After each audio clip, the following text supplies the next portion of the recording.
This is Rosann. She's gonna tell us what life was like before her first chiropractic adjustment.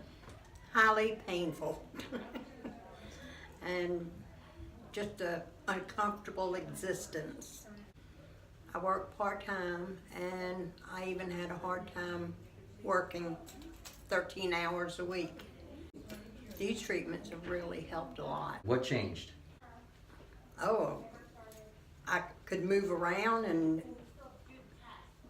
basically do things that I couldn't do before. And I just overall feel much better.